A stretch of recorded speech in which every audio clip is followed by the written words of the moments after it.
last problem on this set. It says find the solutions to the following equations, and I think I'm going to stop with this set today and give y'all plenty of time to do your homework.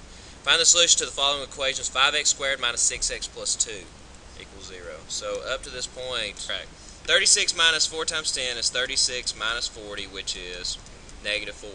Since you have, and this is be a little bit of a review for you, since you're, and this is called the discriminant, since the discriminant is negative, how many real solutions are there going to be to this? None. Because you have a square root of a negative. No real solutions. But do you have solutions? Yes. How many? 2. Imaginary. They're both imaginary.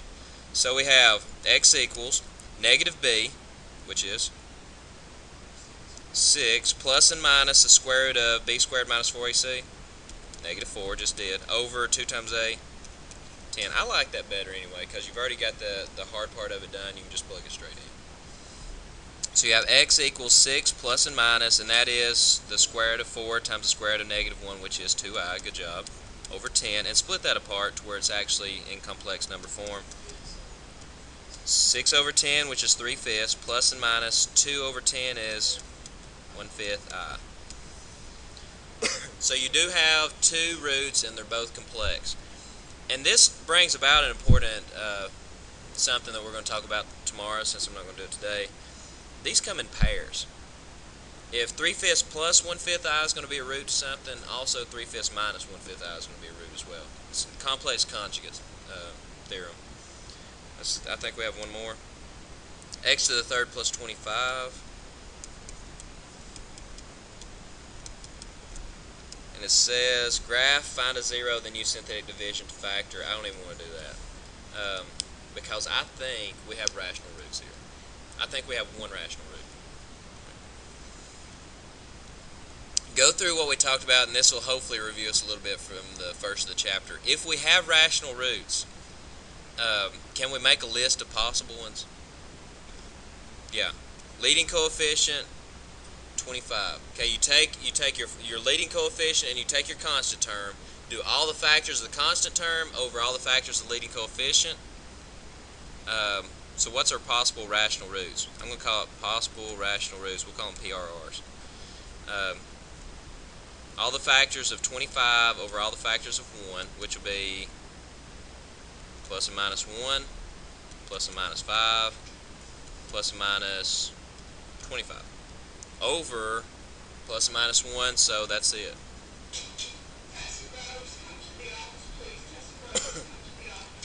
Therefore, let's test these and see if any of them do work. Because I think that to solve x to the third plus 25, I think one of them's going to work. Where do you want to start at? Okay. And what's going to be out here? Okay, before I even do that, there you go. Is that going to work? Because you're going to bring down 1, multiply it, bring it down. Do you see all these will be 1s? And then you'll have a 1 and give you a positive remainder. Say 5. You're close. Bring down 1, multiply. 5, 25. Is that right? 25, 125, 150. Doesn't work. So let's try negative 5.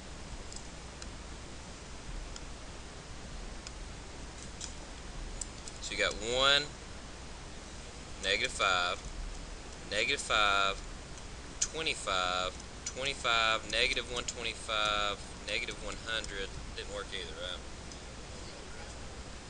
I don't know. It doesn't look like any of them's going to work.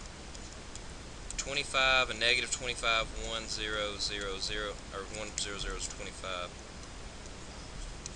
Yeah, so 25, when you bring it down, it's going to be huge. Negative 25 is going to be the same thing, so you don't have rational roots. But that was a good review.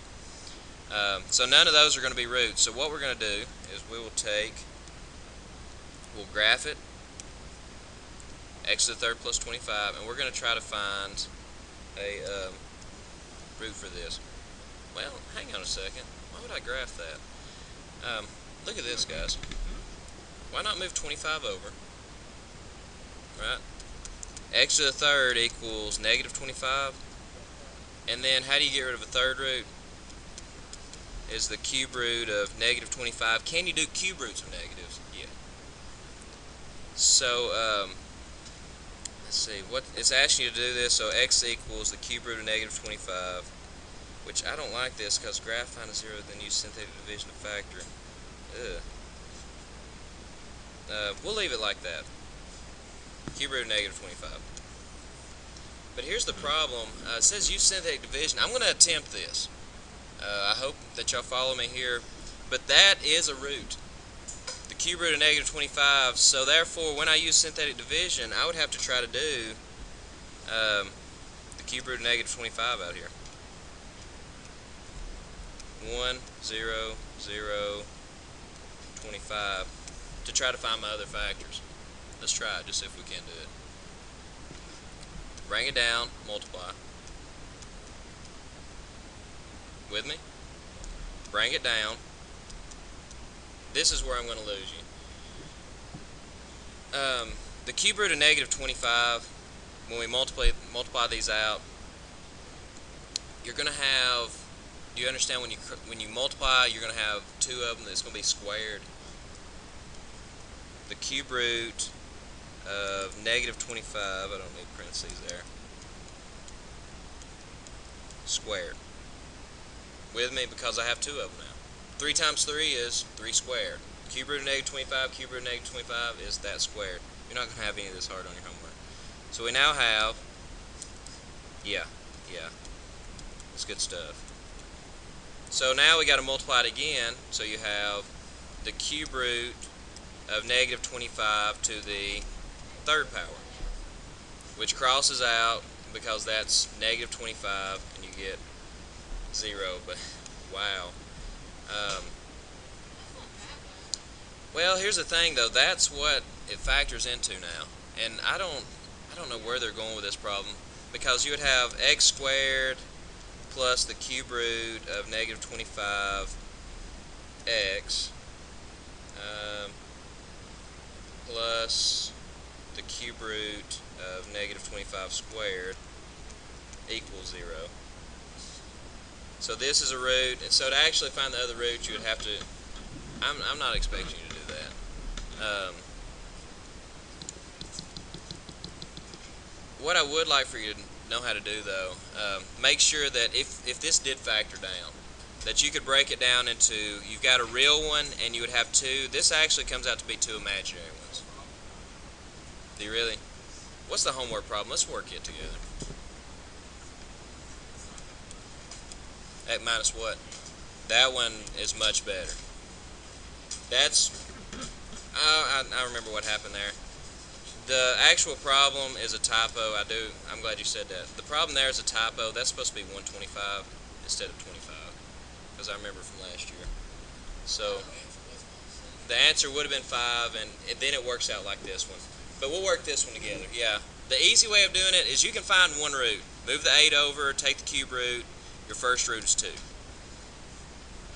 But let me explain something to you. X to the third minus 8 has 3 roots. Everybody understand what I'm saying? X to the third has 3 roots because it's to the third. We have one of them.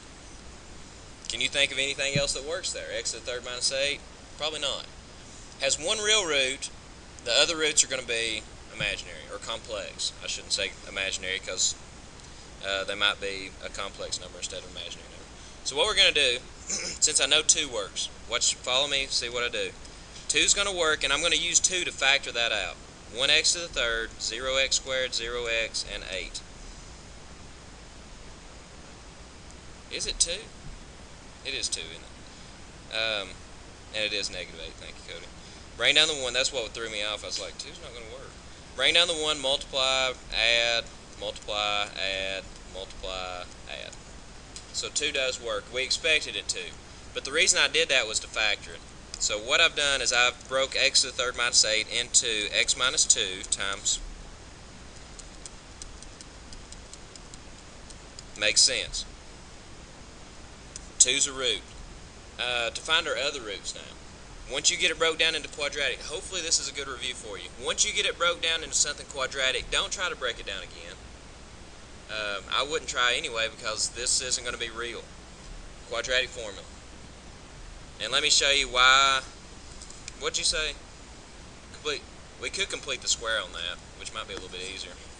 You can't factor it, because multiplies give you 4, adds give you 2. Let's do completing the square, just to keep us up on that. Move the 4 over. X squared plus 2x equals negative 4. What do you add to both sides? Half squared, right? So factor the left side, you get x plus 1 squared equals what? Do you see now why it's going to be, the other roots are going to be complex? Next step, x plus 1 equals plus and minus square root of negative 3. Before I told you to stop there, today we're going to keep going. Last step, x equals plus and minus, we'll call it I root 3. It's not 3, because you can't pull the 3 out, because we don't know what the square root of 3 is. So therefore we've got 3 roots. 2, negative 1 plus I root 3, and negative 1 minus I root 3. There's your 3 roots. We should have 3 roots because it's x to the 3rd power. Any questions?